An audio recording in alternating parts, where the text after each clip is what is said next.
Hi everybody, and thank you for watching another episode of Gaffer and Gear. In today's episode, I'm finally getting around to reviewing the Litepanels Gemini 2x1 Hard. This light boasts internal CRMX, which I'm currently using, a CCT range from 2700 Kelvin up to 10,000 Kelvin with plus minus green. The light is full RGBWW and boasts modes like your HSI, gels, libraries and XY. In addition to this, you can also remove the diffusers, and it has a lens system with a 20-degree spot.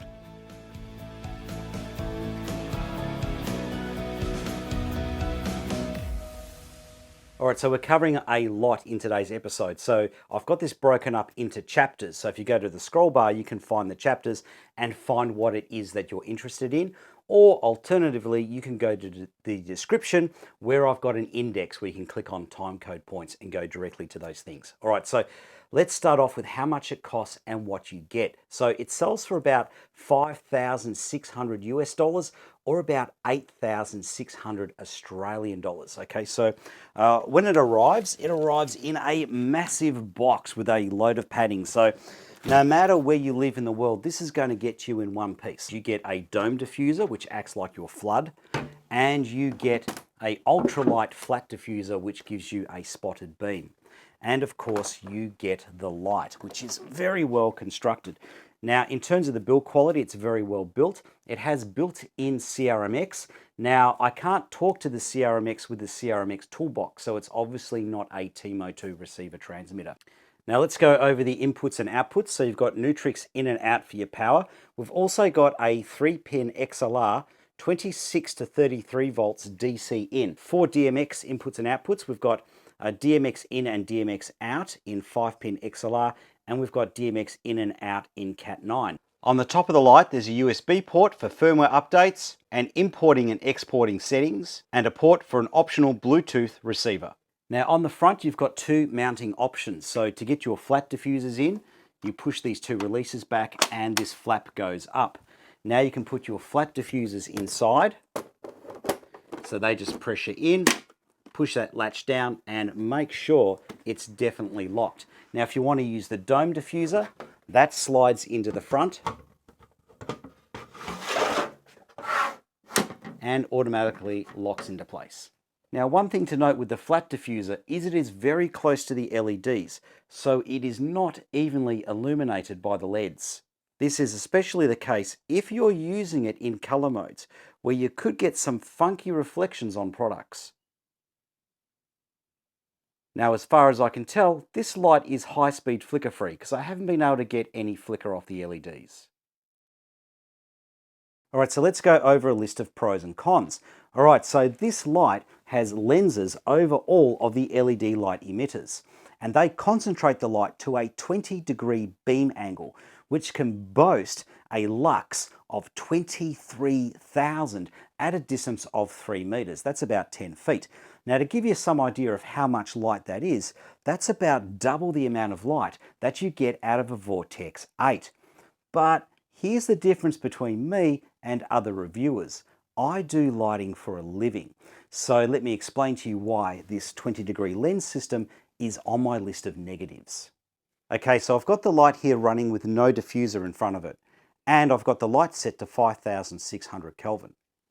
Now, in the center here, this is our 20-degree beam angle. So that's the 20 degrees that gives you that intense amount of output, that gives you that 23,000 lux at 3 meters or 10 feet. Now I'm going to be a bit optimistic with my wording here. The rest of this, or this area here, that's your drop off. Now my problem isn't so much that you've got a lot of drop off. The issue for me is that the 20-degree beam and the drop off don't color match. They're very different. Now to add to that, if you're using a diffuser and running that in front of the light, that mixes the center area, your 20 degrees, and the drop-off to give you your target value. So when I put the diffuser in front, now we're running at 5,600 Kelvin.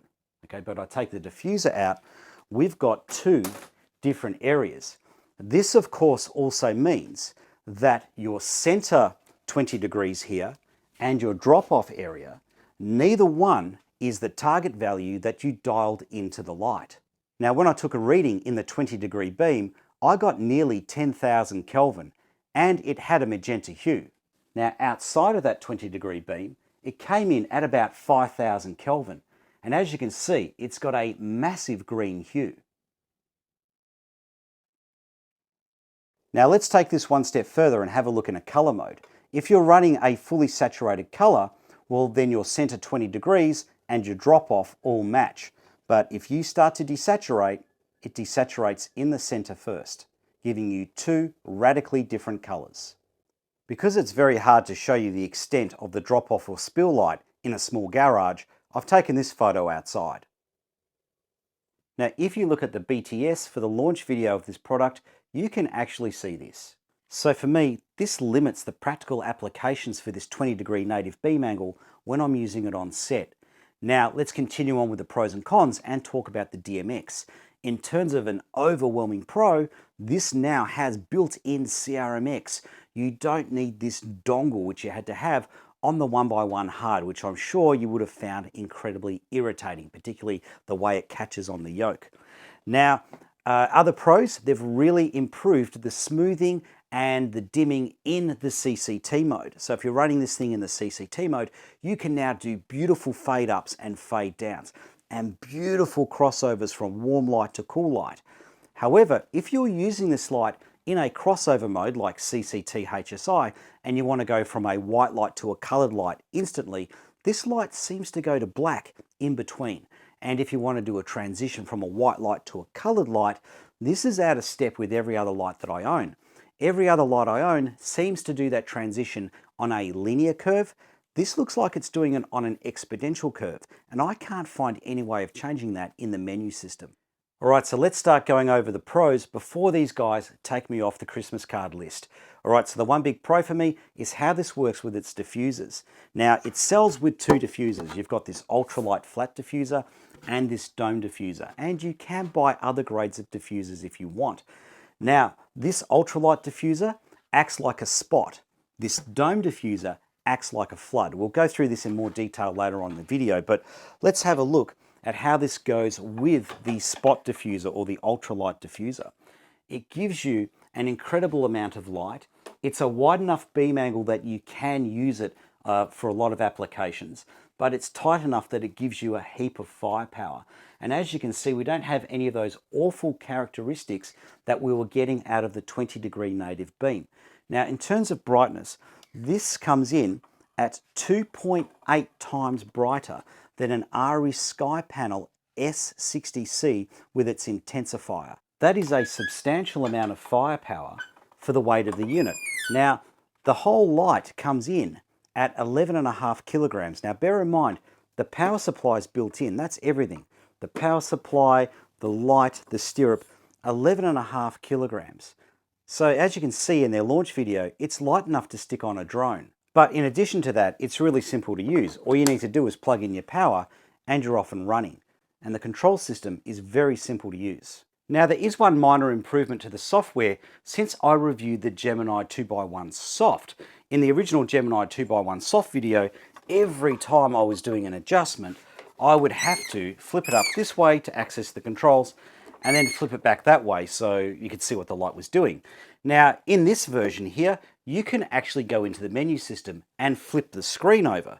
So what you can do instead is have the light upside down and operate the controls this way very easily. And if you've got it up high, you can just flip the screen over again and operate it the normal way. Now, there is another difference in the design between this and the predecessor, and that is it doesn't have the open fan port on the back.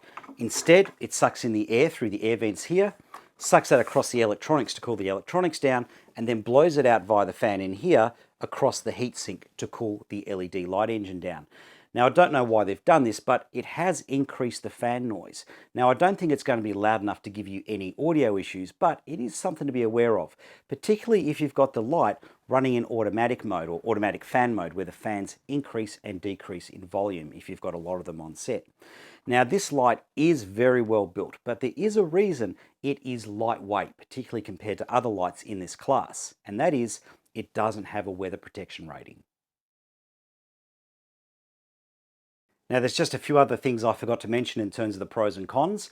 The special effects in this light are pretty ordinary. Actually, they're terrible. So if you're looking for a light for effects, this is not it. So that's a pretty big con. Now, in terms of pros, I've currently got this running a diagnostic test that's in the system utilities. And I think that's a huge plus if you're a rental house or if you've dropped a light and you're not sure if you've damaged it. You can go into the menu and test everything to make sure it's working. Just one thing though with this diagnostic test, it won't work if it's receiving a CRMX command. The CRMX commands will take over the light engine, so it won't do those testings. All right, let's see how this light works with the different modifiers. All right, so let's start off by having a look at the light with no modifier on it. And as I said earlier, you can clearly see there's two distinct lighting areas.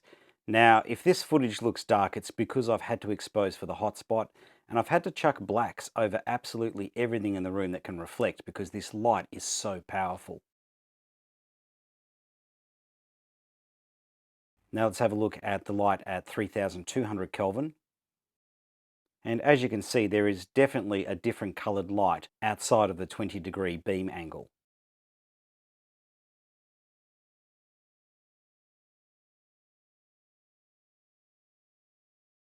Now let's have a look in the HSI mode. And if you're using a fully saturated color, it's an even color all the way across the beam.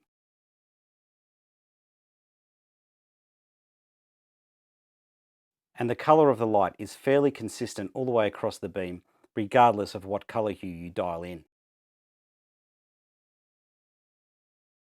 But as discussed earlier, if you desaturate a color, you can clearly see that it's desaturating in the 20-degree beam area, but not in the rest of the light.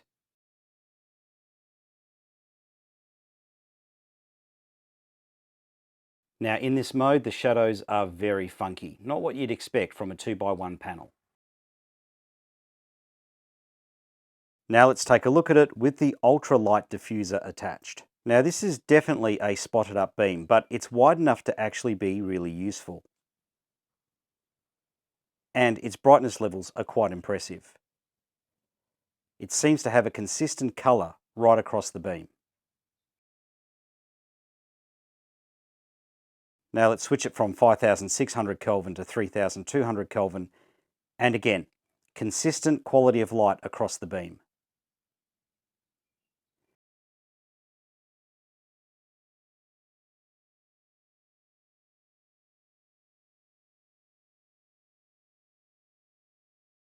Now let's take a look in the HSI color mode.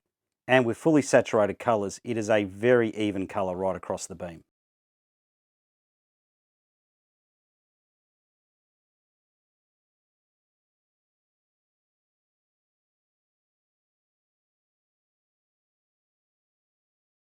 The results seem to be the same regardless of what color I dial in.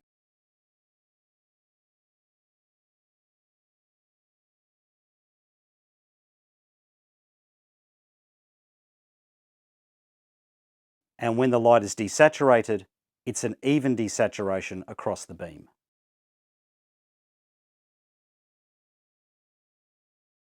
And the shadows are what you would expect from a 2x1 soft light panel. Now let's take a look with the dome diffuser attached. Starting off at 5600 Kelvin, this light has a very broad, even beam. You could easily use this to light a large area or a large cyc wall.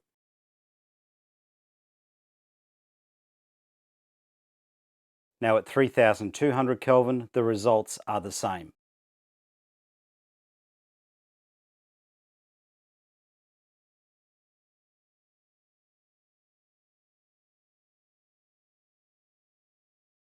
Now let's take a look in the HSI color mode.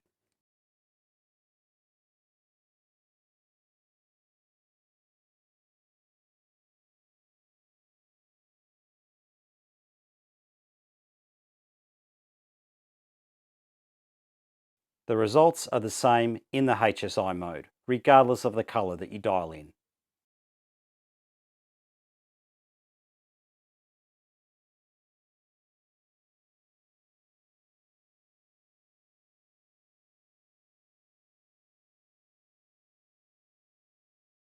And when you desaturate, you get an even desaturation across the entire beam. And the shadows are what you'd expect from a 2x1.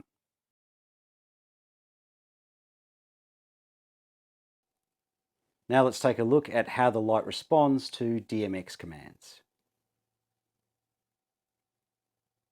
The Gemini is receiving its commands via its internal CRMX receiver, and it is running off an 8-bit CCT HSI profile. To give you something to compare the response times to, I have an Astera tube which is also running off its internal CRMX and running off an 8-bit CCT HSI crossover profile. Both lights will be receiving their commands at the same time. Let's start off with instant on-off commands.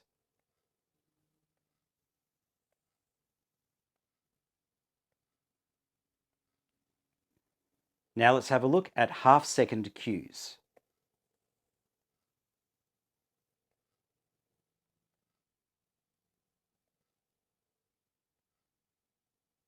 Now let's have a look at 1-second cues.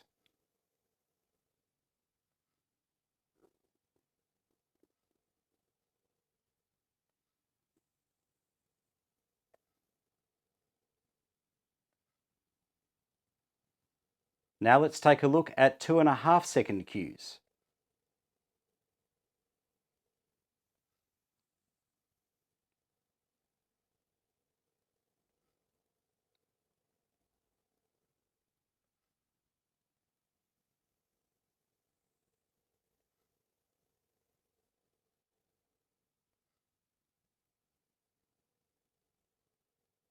Now let's take a look at some 5-second cues.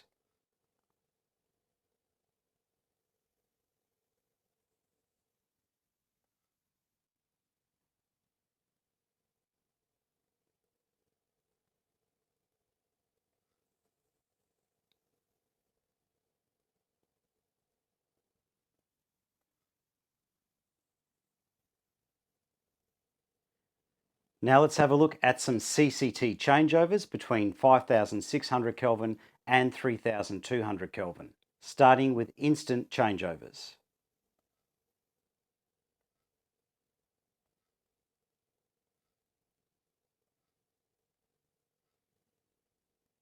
Now let's have a look at some half-second changeovers.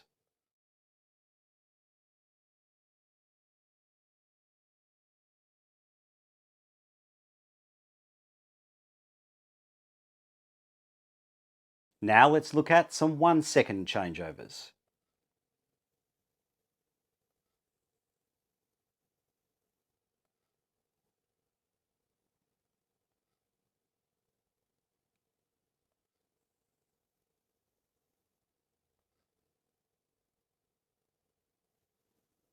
Now some 2.5-second changeovers.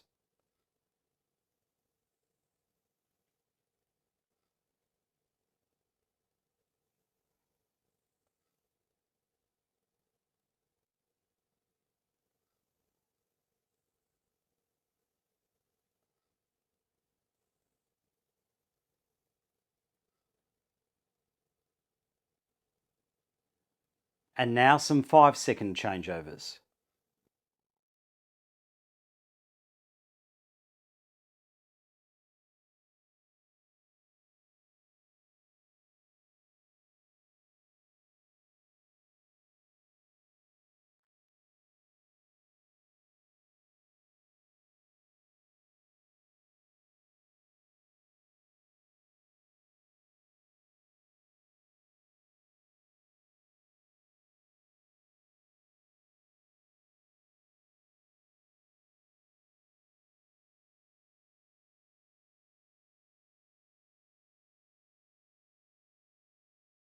Now let's have a look at switching over between a CCT and a color hue. And this is where the Gemini really needs some work on its programming. When you switch from white light to a colored light, it seems to momentarily go to black in between. Let's take a look.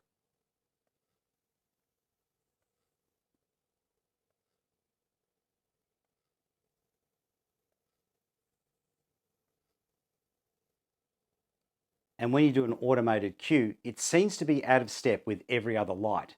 No matter what you set the dimmer curves to, it seems to do its crossovers logarithmically. Let's take a look.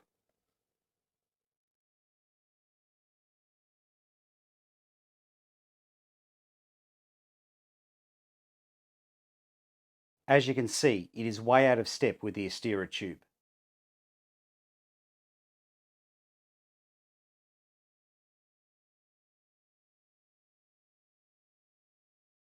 So let's do a quick tour of the user interface. You've got your on-off switch. Now up the top, you've got 6 buttons here, which can be either used as user presets, that's where you can save your settings, or you can toggle it down to be quick CCTs. So we can go between 2700, 3200, 4000, 5000, 5600 and 6000 Kelvin. Now let's go into the menu system. Now to select your menu, press this button down and up comes your menu options. We've got CCT selected, so let's select that. Now one thing I don't like is this knob here is the plus minus green. That's usually your intensity on most lights, so that trips me up all the time. We can adjust our CCT in 10 Kelvin increments, and we can adjust our dimmer in 0.1% increments. To go back to the menu system, press the button again. Next option down is our color modes. So we've got a choice of HSI, gels mode, RGBWW mode, and XY mode. So if you're interested in this light, you probably know what they all do. So let's get out of here. Next down is your special effects mode. And I think I said it earlier, the special effects are really quite ordinary in this light and quite complicated to use. Now next thing down is your DMX Fast Select. So this enables you to select very quickly from the list of 20 profiles that are available. Next is the Apollo mode, that's to do with the Apollo bridge. Next you've got your settings, let's have a look in there. So we've got our input output, so this is where you can select if you're running off Lumen radio, Bluetooth, auto detect is what I leave it running in. Next down is your DMX settings. So you can select your DMX version. So I'm not quite sure what the difference between this and the other menus are. Next down is your DMX resolution. That selects whether it's an 8-bit or 16-bit profile. Next is your DMX address, that's pretty normal. Now you've got a choice of your fan settings.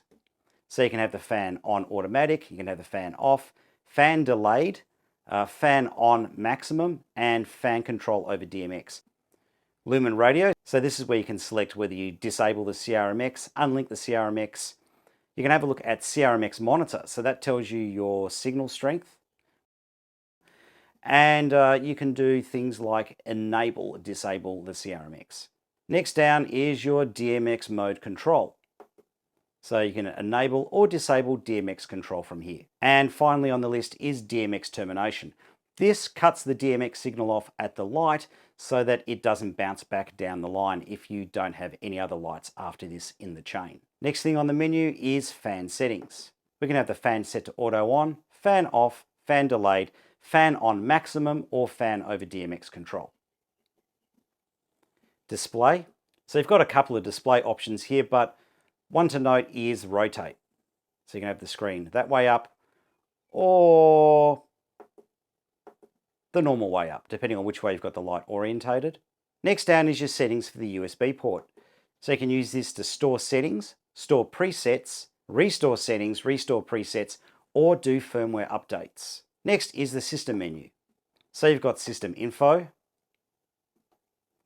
system monitor, so that gives you things like your temperature and your power draws. System defaults, so that restores everything back to the factory presets. And system utilities. Now in the system utilities, you can find the system test. Towards the end of the menu, we've got our color settings. So you can select your CCT color settings here. And you can select whether the light tracks to the black body curve, which is the Planckian curve, or if it tracks linear like a bicolor light. Under this, you've got your HSI settings. In here, you can select your HSI saturation curve. You can have it set to linear or logarithmic, but this seems to make no difference when you're running DMX. And that's the menu system.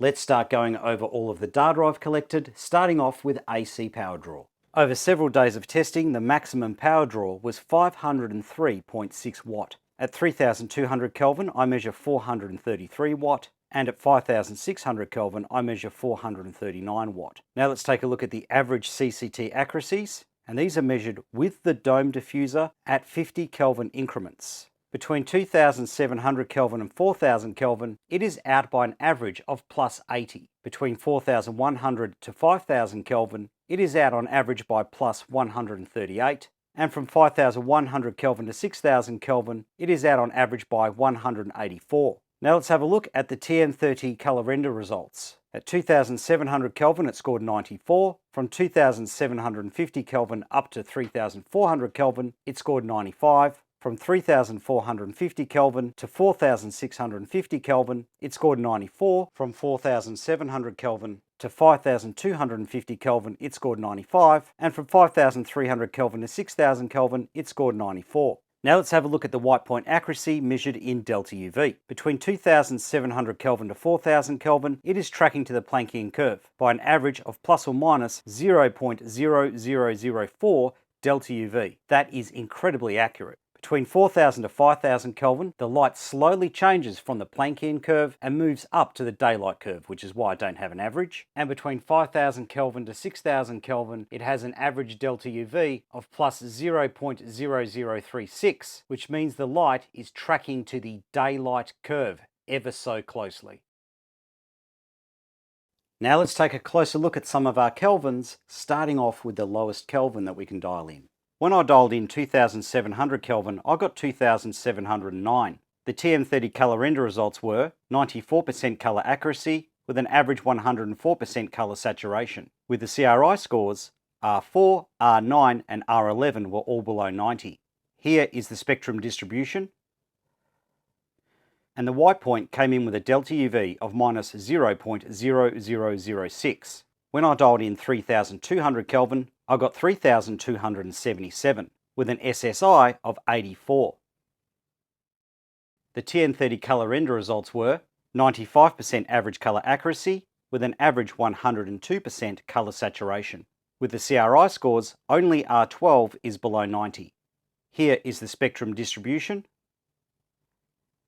And the white point was almost smack on, with a delta UV of plus 0.0003. When I dialed in 4400 Kelvin, I got 4520. The TN30 color render results were 94% average color accuracy with an average 102% color saturation. Here are the CRI scores.